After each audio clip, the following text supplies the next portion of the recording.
In the name of Allah, I am Qudsiya Mastour, a postgraduate student at UTM. I want to share how the contingency leadership theory can be applied among 21st century leaders. This short video is prepared for the Dynamic Leadership course, which is a teaching by Dr. Jamila.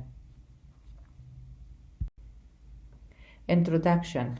What is leadership? Contingency theory of leadership, the main factor of contingency leadership, practicing contingency theory of leadership. These are the points which I want to give you some information. What is leadership?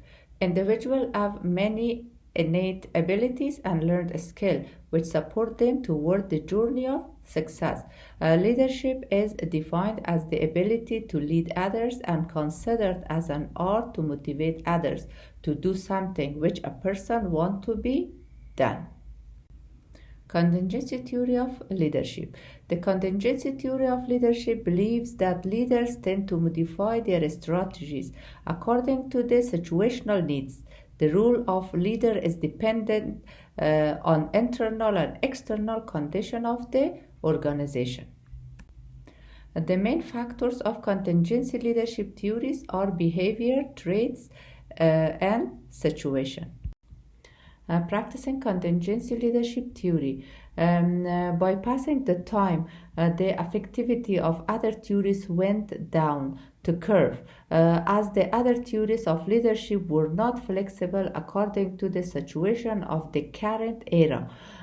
This is the time when the contingency theory of leadership came into 21st century leadership. As it is understood that 21st century leadership and also organization are different. They are dealing with numerous challenges in business world. Therefore, the focus is on the social skill of leader rather than their traits and behavior. Practicing contingency leadership theory. In 21st century, the most efficient leadership theory is the contingency leadership theory. And why this theory is more efficient than the other theories? Because of the following reasons. The contingency leadership theory motivating leaders to mold themselves according to their situation and environment. And this kind of leadership is a combination of transactional and transformational leaderships. The second reason, leaders work with the others and cooperate with the ground realities of worker. For this case, these leaders are very successful.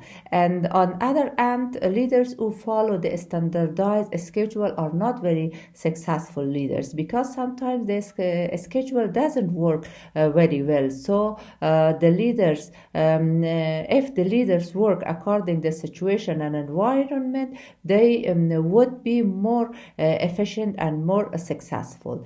And in contingency leadership theory, the leaders try to make a successful team rather than follow the race rule in a area. So in contingency leadership theory, leaders are not like democratic leaders to follow the standardized schedule. They try to work according to the situation and environment. Conclusion. Leadership has been introduced as the vital skill to work in a team, to move toward the fulfillment of targeted goal, to mobilize the business in 21st century. The leaders need to improve their communication to persuade their employees and customers against their competitors. They need to improve their interpersonal skills as well. They become a team player and to stand with their team. All these are possible with contingency leadership theory. Thank you so much for attention.